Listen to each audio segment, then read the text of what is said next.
I've had some political conversations with, I guess, some acquaintances that I have over the internet and things like that. And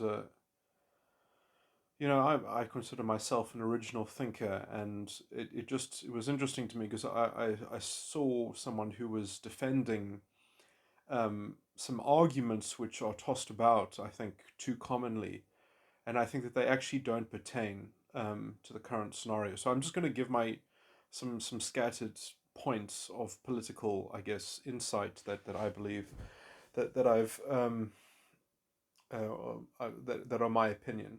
So okay, so I think that the echo chambers are created by the tech companies. Now, there are problems with the tech companies. In some sense, I think, at least what's happening at the moment in terms of people that are being censored on YouTube and that they are having their accounts deleted or purged. Um, in some sense, I see this as quite a cynical maneuver, um, perhaps of the big tech companies to try to pad the way uh, for suppressing any voice that might um, project arguments that shatter or make points that shatter the narrative. You know and in some sense, I do think that it might have more to do with the election than it does to the American election than it does to do with those people themselves. And in some sense, it actually is part of that process that I described in my last recording, about essentially the progress of the narrative is what dictates sort of the judgment of what is not arbitrary, and essentially then everything reality becomes like a gelatinous, sort of cherry picked, sort of buffet that you can choose what you want to construct the reality that is needed for the forward progress of this unfolding narrative. And it's untethered from an inner child. It's untethered from an actual belief system that actually has to be in any kind of review or be in any kind of susceptibility to a kind of intellectual revision or something like that. Or anyway,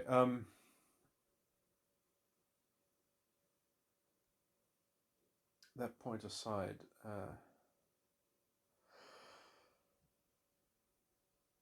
And I mean, I guess I have some really sort of crazy imaginings of how I think maybe the US should change some of its structures if it is to change it at all. In some sense, I think it might be better not to change any of, I don't know what it's called, Section 135 or whatever of the Telecommunications Act, or I've probably horribly misquoted it, but it's something like that. And the immunity that it affords for platforms. Now, obviously, it's kind of not nice when platforms aren't platforms, but they are in some sense highly curated for partisan political ends. That's obviously not nice, but in some sense, if a platform wants to do that, I mean, yes, they are doing it somewhat with the backbone of the legislation supporting them. It's not, in some sense, it's in some sense that kind of platform, that style of platform, is is an insidious form of sort of half baked, sort of propaganda.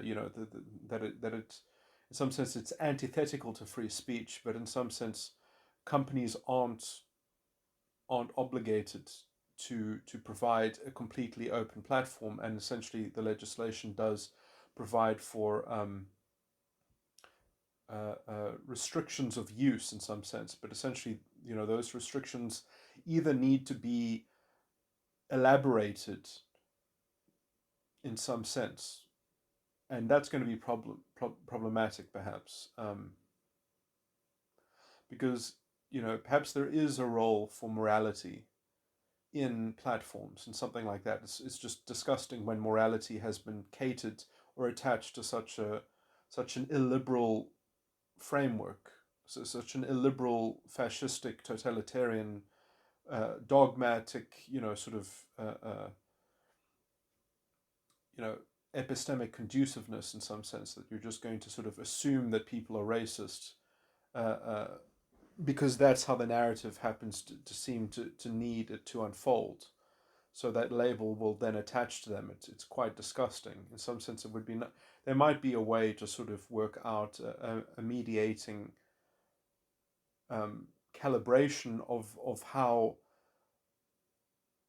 companies that benefit from that kind of restriction can have some kind of basic procedure, or some kind of due process, or some kind of fair process of appeal, or something like that, which, but I mean, that's, state and government, I mean, private and government, sort of, it's like a private government, sort of, you don't want these things to mix so much. So I mean, look, that could be solved. That problem perhaps could be solved by some better sort of, by some better canonical, sort of things that essentially you would say that restrictive procedures for limiting use of a platform must must supply these principles, or something like that, must supply due process, must that the rules themselves must be reasonable, or something like that. But this is again very problematic in the United States, because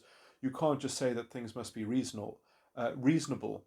That has to have an actual context, and the jurisprudence in America doesn't have a robust. It's not like my legal system, which is the Roman Dutch substantive law, which has principles built into it.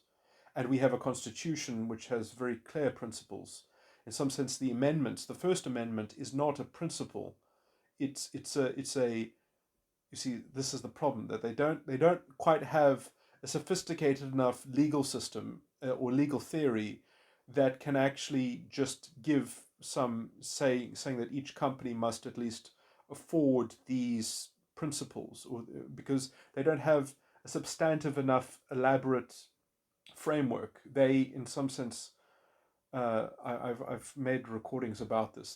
That the problem with the American legal system is that it's fundamentally entrenched in a form of corrupt Napoleonic law, in some sense, and this is problematic. I mean, but I mean, there are other voices on this matter that articulate probably the point better than I, about law reform in terms of the. I know that there are uh, think tanks, or what are they called? I don't know, NGOs that promote essentially law reform, in essentially trying to proselytize to get other countries to sort of adopt something like um, the Roman Dutch. I mean, because essentially it's called Roman Dutch because the Dutch inherited the Roman law, and then they brought it to my country before Napoleon took over Europe and destroyed the Roman Dutch law in the Netherlands, in Holland, and so we are the last repository of uh, real substantive law that has general principles, um, that is actually a fully reasoned system of law. It doesn't exist anywhere else. I mean, it has, some stupid Italians will say, oh, I can't, or yeah, I think it's the Italians that say, oh no, no, we've got influence of the Roman law. We've got some sort of leftover of the Roman law. It's not even worth talking about. It's utterly trash. Anyway, moving on. Um, so that makes it problematic, because then you have to sort of articulate everything, and you don't just have the jurisprudence to rely on to help, so that the courts can just develop the interpretation of that legislation.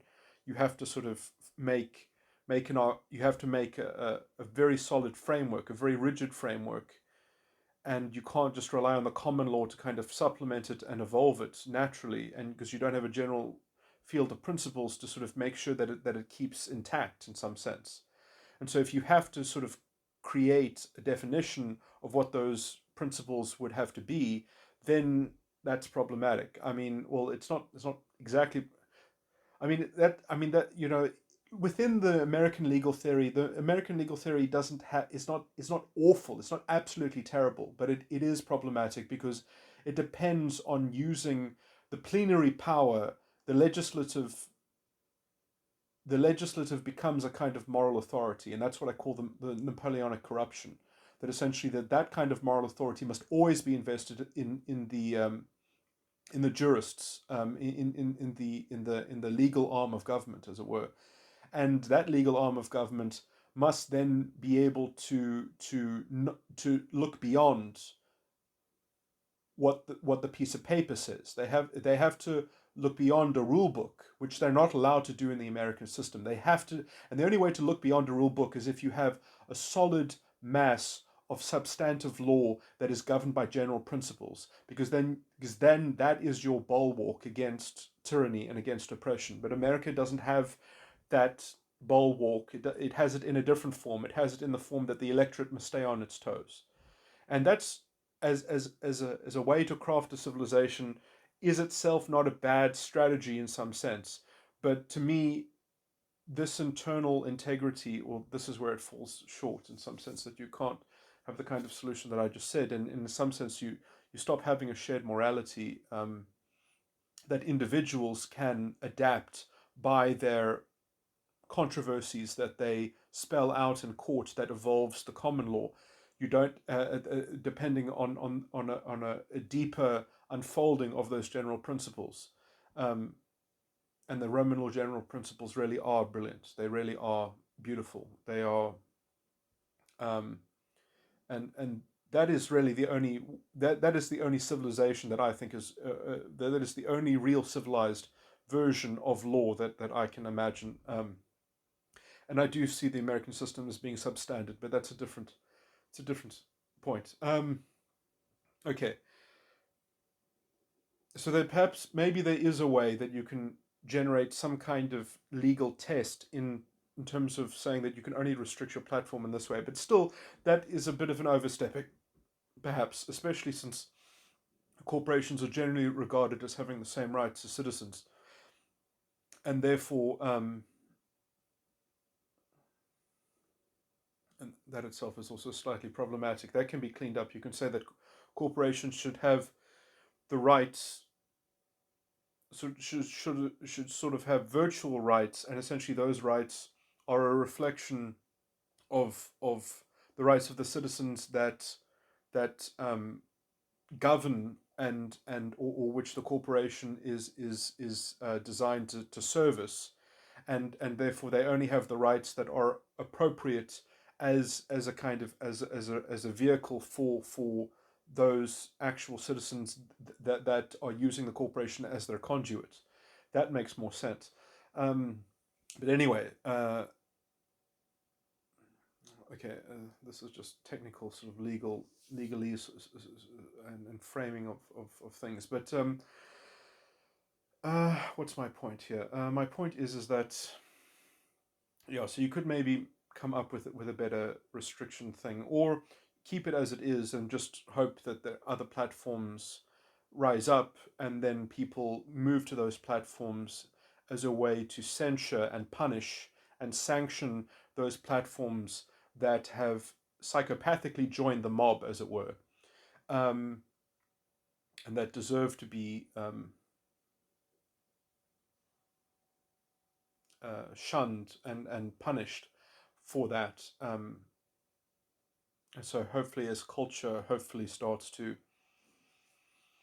cotton on to this, and essentially, hopefully the witch hunt will have, enough people will look up its skirt and see that the witch hunt is fundamentally a corrupt cultural hysteria, and that those people that egged it on and celebrated it, and even tried to censor people in accordance with that very brittle and disgusting corrupt morality will be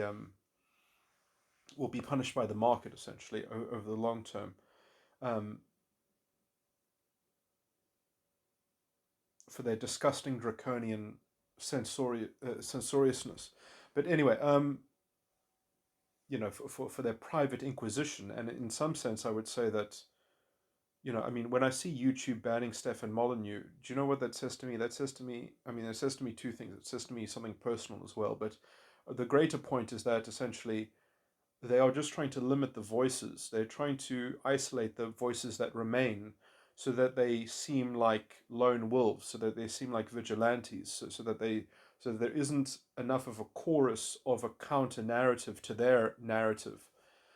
And that is obviously disgusting, because essentially they're saying we don't want to be involved in the marketplace of ideas because we know that essentially perhaps they don't even believe what it is that they're saying, but they have to follow the passions of the mob.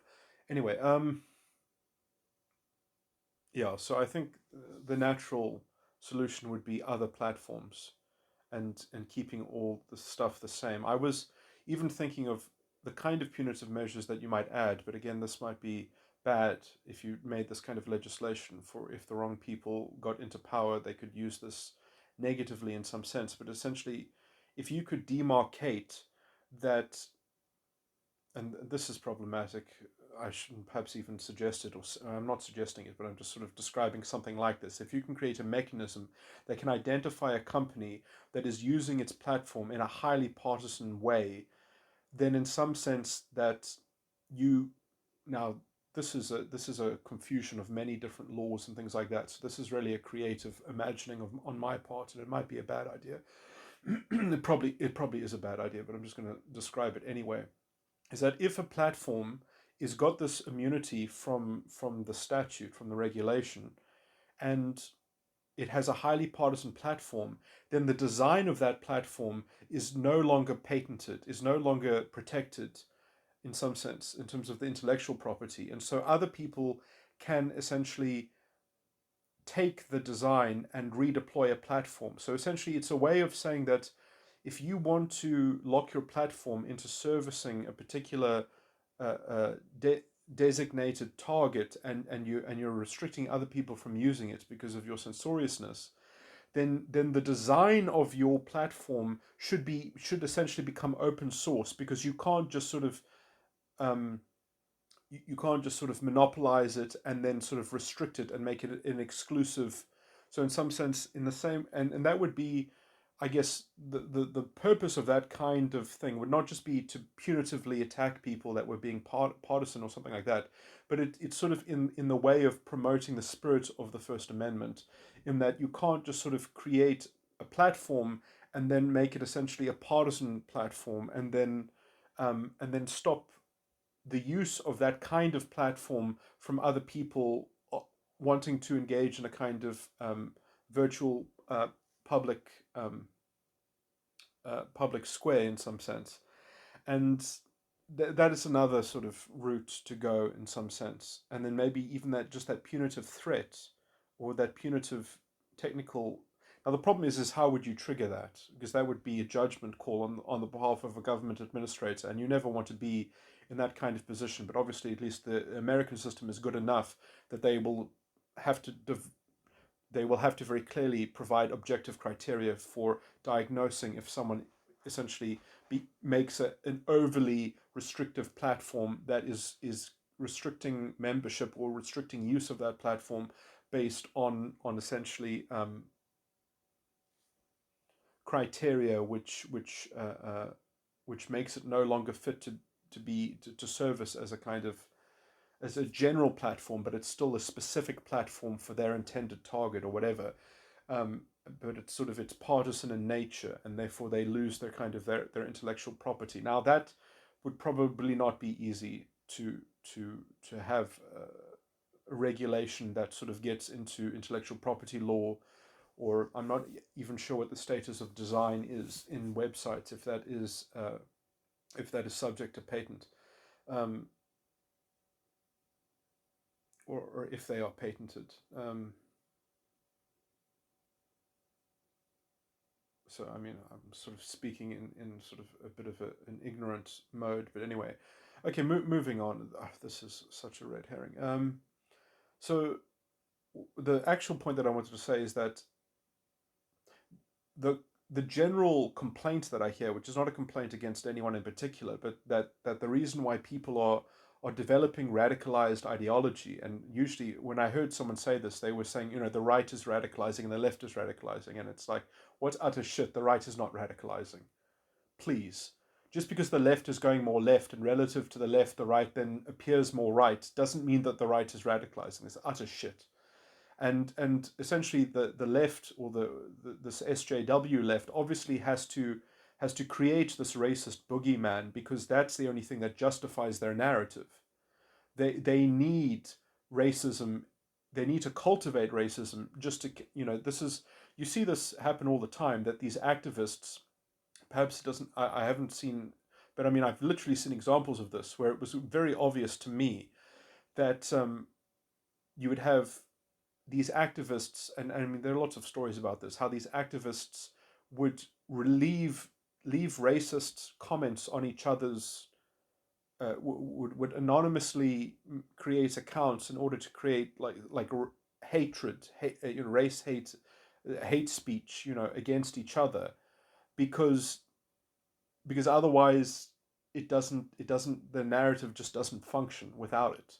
So that they need the boogeyman, they need the scapegoat, and essentially that's the only thing that justifies their radical, hysterical, sort of non-stop.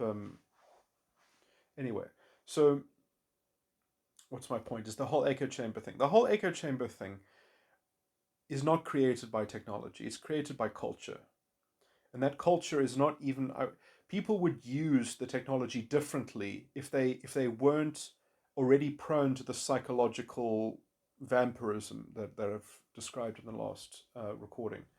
So anyway, that is my general point: is that it's not technology that is causing echo chambers. I mean, to some extent, you don't know the Google algorithm, and that is,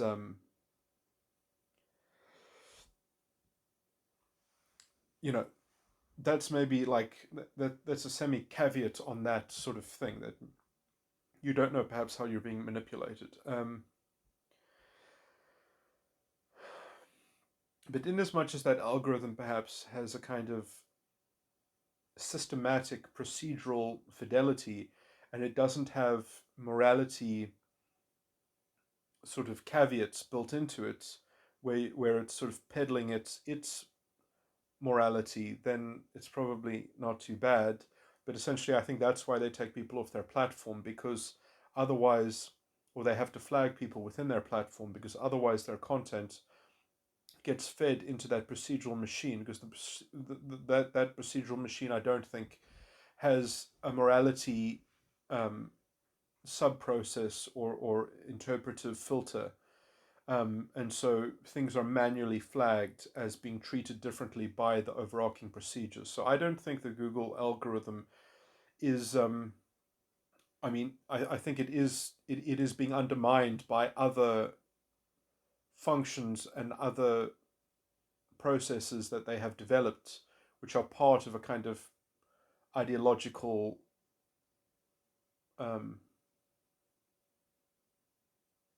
Yes, I mean, in an overarching sense, Google is still problematic.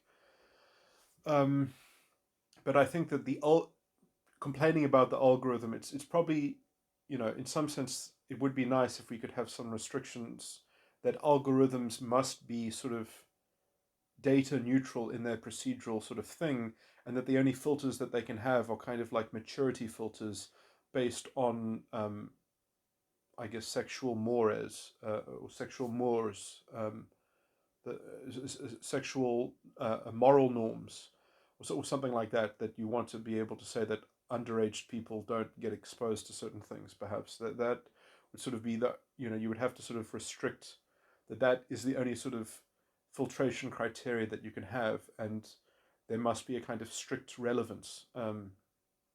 Which, and I know that their relevance is very sophisticated, because it's also based on people like you and what they gravitate towards clicking on, and you've been sort of typecast to some degree. But as long as that is procedurally neutral, I don't I don't think it's problematic, really. Um,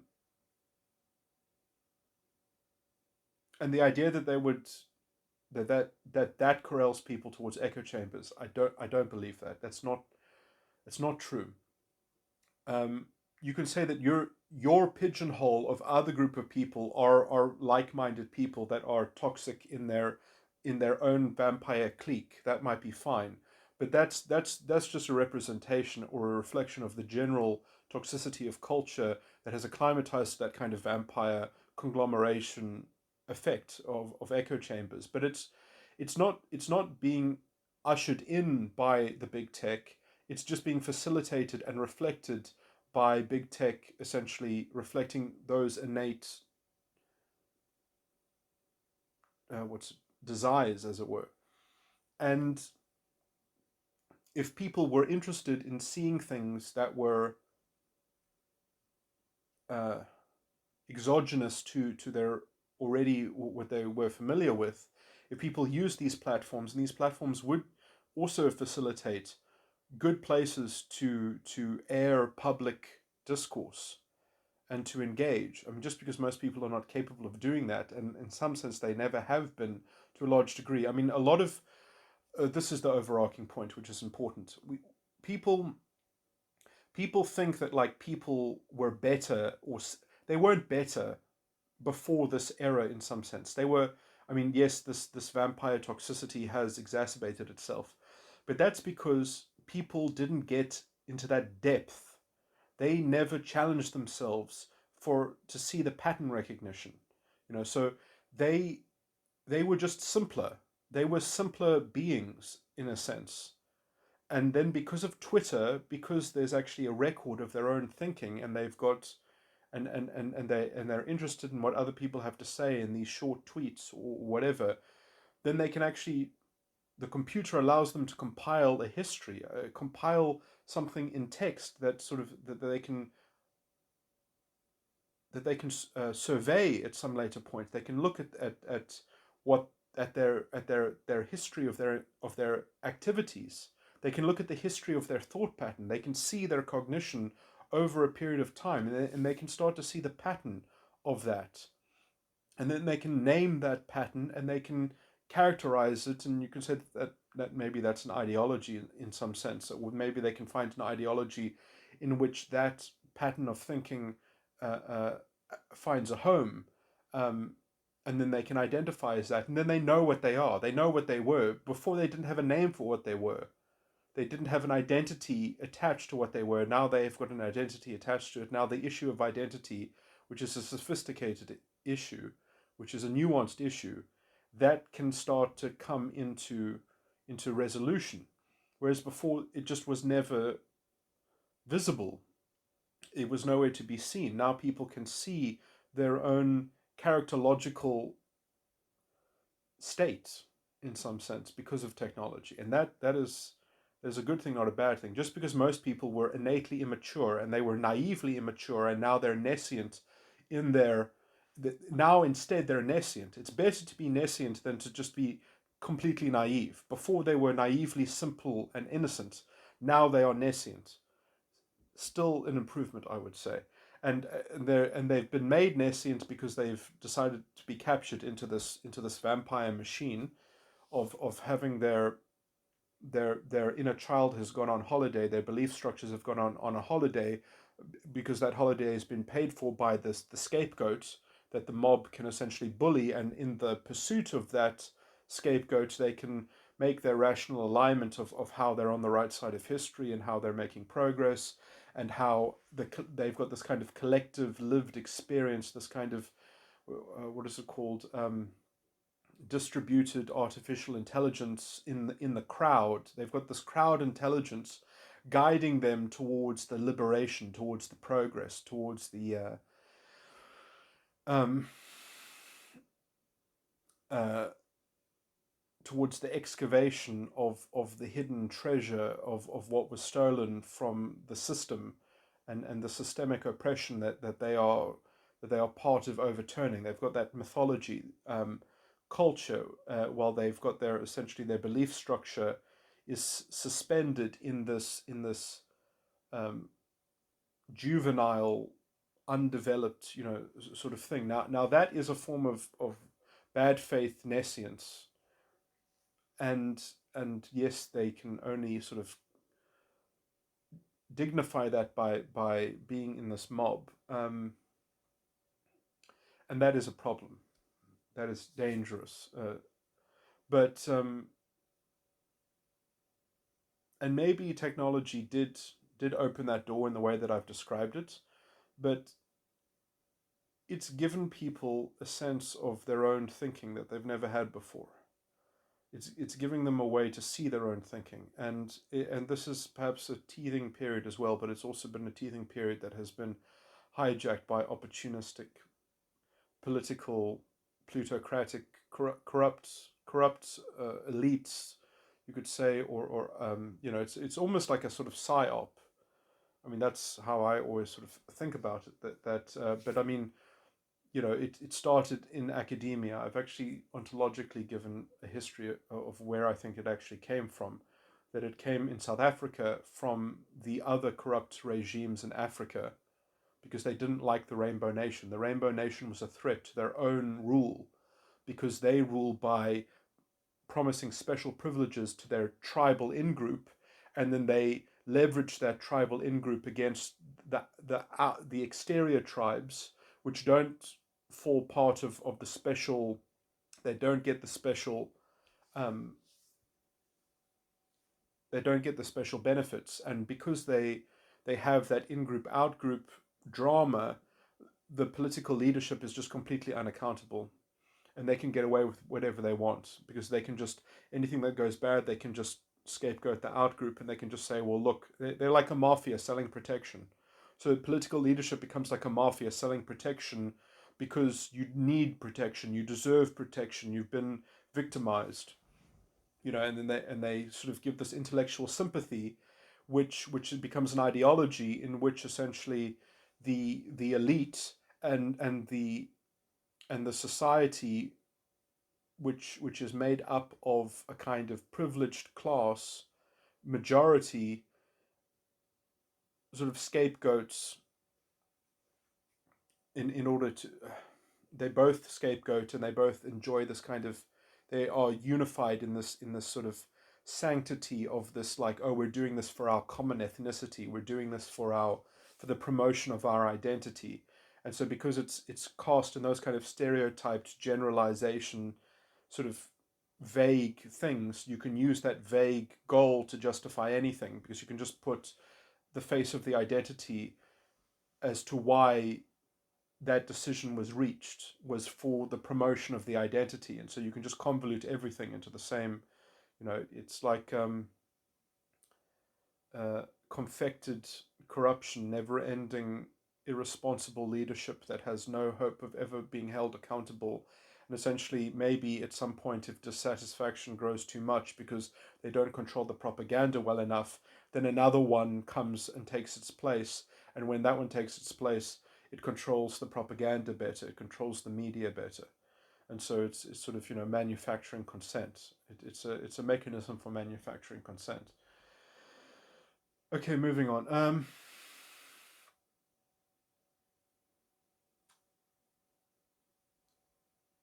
So I've made the point about that it's not big tech that has created the echo chambers. It's the toxicity in culture, and the solution is a better culture. The problem is with this better culture stuff is that journalism is dead. That's the fundamental problem, is that journalism, if you don't have a free press and you don't have freedom of expression, which we don't under the current cultural hegemon, you essentially don't have a functioning democracy. Because if you cannot tell the truth, if you cannot have public discourse, then you can't with this ideology. This ideology says don't have those ideas. Those ideas are white ideas. They have racialized ideas themselves. I mean, it's fundamentally totalitarian. It's disgusting. Okay, so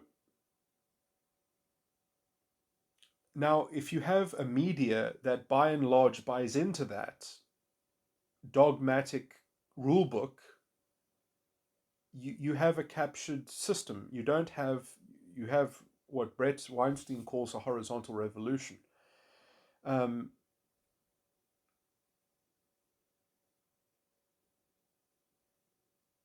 Sorry, and I'll just add another point here that should be thrown into the mix, is that identity politics is fundamentally indistinguishable from ethno-fascism or ethno-states. They are essentially, now obviously they don't want an ethno, they're not actually pushing an actual ethno-state, but they want the real interests and the real politics attached to those real interests that that a state would, and the governance of a state would provide.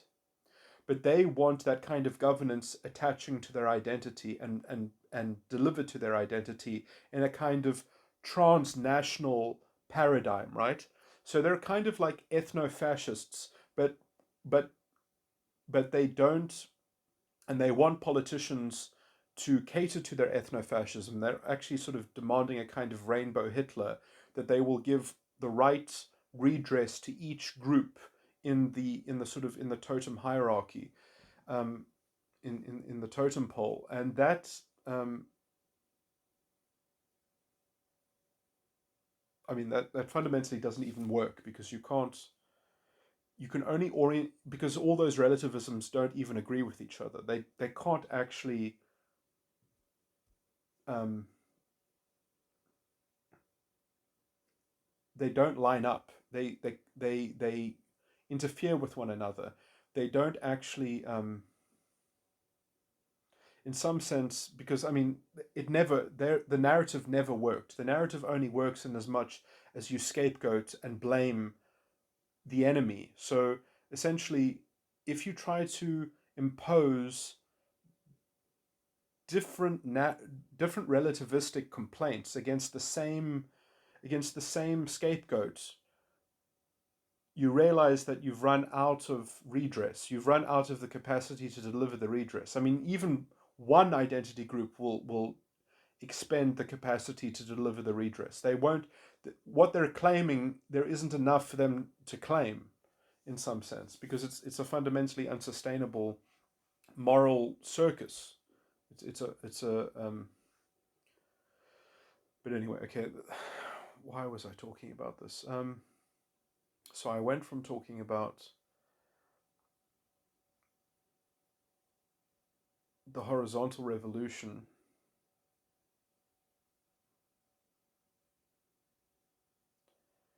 to talking about the moral redress.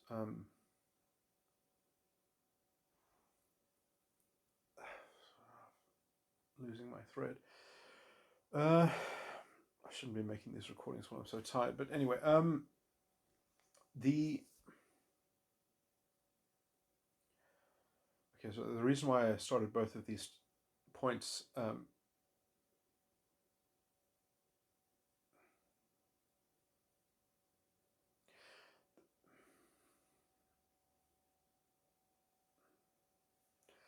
I guess well, I mean, my whole point of making this video was just to sort of to try to correct some notions that I've seen bandied about, and just to sort of create a counter polemic, or another polemic. And so,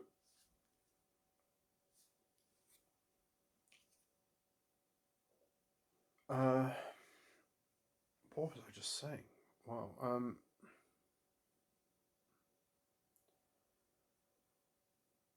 That because they've oversubscribed in terms of the redress that they are expecting to extract, and because also what they want to extract it for is a never-ending bundle of sort of, it's sort of like, well, we can't quantify what we want because we just want the oppression to end, and the oppression is this nebulous, vague, fuzzy thing that just gets inherited because of the system. So it's just the endless narrative that just always unfolds, and there's always more white privilege or whatever. There's always more bullshit, conspiracy theory stuff, for them to go into. Well, they don't solve any of the practical problems because they were never interested in practical problems. They're interested in the identity itself as a sort of as an abstract, vessel that's meant to sort of facilitate good things, good intentions, or whatever, but which is what really helps plutocracy to entrench itself and go and continue to be disguised. and un and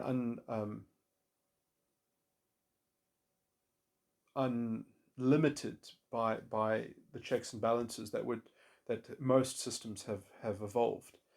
Um, okay, so I said historically that I think that in South Africa, this is the elites from other countries that came in to try to destroy the example of the Rainbow Nation, um, and they did that with Zuma, essentially.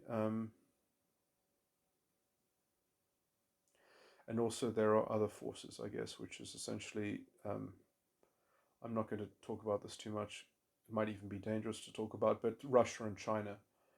Um, we must remember that Russia had a psychologically proficient system of demoralization and sabotage. You can see this. You can talk. You can see the interviews of the old defector from, I guess it's the KGB, whichever one was the foreign one, whichever the Russian service that infiltrated into foreign countries and things like that.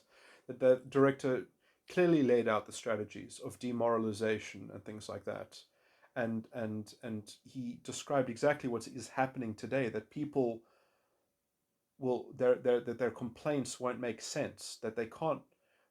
That people will not be able to come to sensible conclusions, and they won't be able to sort of to even digest just simple common facts.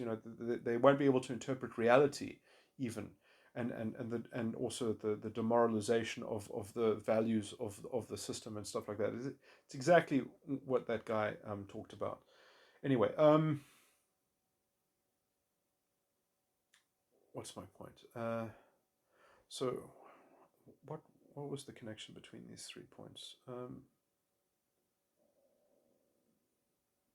Yeah, well, okay, academia, I think, has been the linchpin of this movement. That essentially that has been the slow poison, that has been the slow dagger in the heart, and now essentially uh, that whole bastion of external authority is being used essentially, because as I've saw, oh my word, this is so embarrassing when I forget people's names. I believe her name is Helen. Um, oh my word, I'm blanking on her surname. Brett's Brett Weinstein's wife. Wow, that's embarrassing. Uh,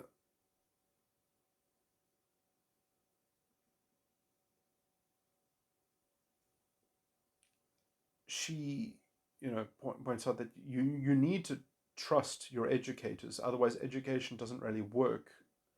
But there also are other styles of learning. But because of they very eloquently talked about the corruption of the education system. That because of the Western mode of education as well, then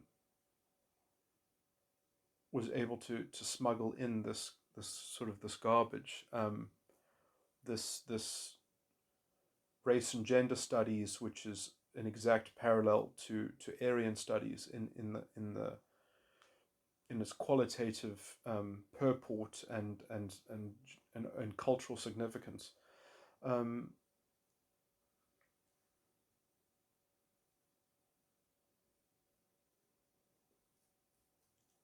what else?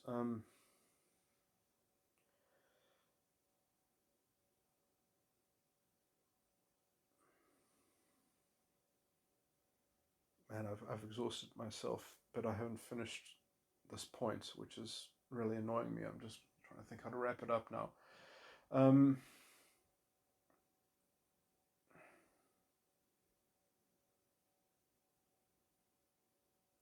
so yeah, intellectual values that we thought we had a very good handle on have just been completely corrupted and captured by this pernicious ideology. So has journalism, so has the media by and large, and this means that effectively democracy has been betrayed,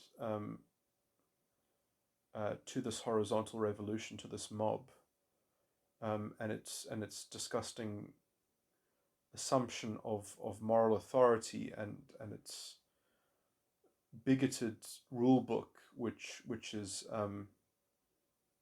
ironically causing more sabotage and will cause general hurt. I mean, this is more devastating. This is more regressive than anything that's sort of come before. You know, it's sort of, if people had just done the right work, if they had just had clean government or whatever, if they just had responsive governments, um, instead of this side act in some sense, and the mob and this disgusting ideology is essentially the smokescreen of the plutocracy. They are the handmaidens of the corrupt, captured state. They are the emergent intellectual sympathy of the next era or the next iteration or the next chapter of plutocratic rule, that is just that pretends to reach a new compact, a new direct form of selling a kind of political special privilege to a certain class of people, um, in order to facilitate the misadministration and the unaccountable leadership, and sort of, and the problem really is I see it as a lack of substance, that political leaders do not stand up against this. They do not call it out. They do not confront it openly. Um, they kowtow to it. They cede to the mob, and this brittle thing allows the mob to continue to conjure this fake atmosphere of moral superiority, um, when it's really deluded, obviously, and it's group hysteria, at its worst. And that's group hysteria. It's interesting. That's something that I should have pointed out in my last recording when I was talking about all those psychological things, that vampirism and stuff like that, and that sort of, I know I'm pointing to it very vaguely, but I mean that is a 4 hour recording. But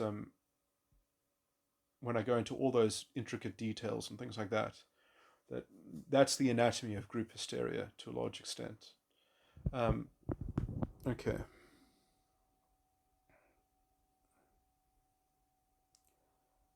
So what was my point about that? Yeah. So in some sense, I think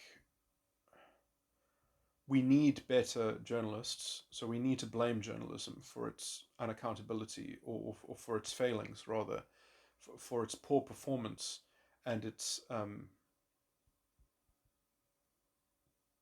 hopefully there is a silent majority that can get behind anything that looks different. But sadly, I think a lot of people are very much captured. They are essentially hybridized histrionics in some sense. Again, these are things that I go into detail in the last recording. So there are different layers of the entourage of the mob. Okay, let me stop this recording. I think that's everything. Yeah, so that's at least my reading of where we are and the kinds of issues, and or some of the political issues, and my reading of the zeitgeist. Hopefully, it is darkest before the dawn. And I also felt very guilty because I said some very nice things about Brett and Helen and Sam Vaknin for making those videos, but I think I should. Tucker Carlson is really a beacon. He really is. He does magnificent work, uh, and I should have really added his name as well to that list, of particularly saying that. I actually feel guilty for that slipping my mind. But I mean, I get, and I'm obviously there are many people that have done a lot of work in this area as well, which I haven't mentioned as well, um, but who aren't necessarily, or at least to me, I don't see them exactly active at the moment. But that's also understandable. Jordan Peterson, obviously, but I mean, who am I to sort of give thanks to these people? You know. But anyway, I wanted to appreciate my gratitude. sorry, I wanted to express my gratitude, express my appreciation. Um, was that a Freudian slip? I want to. Anyway, I'm going to stop this recording. I'm too tired.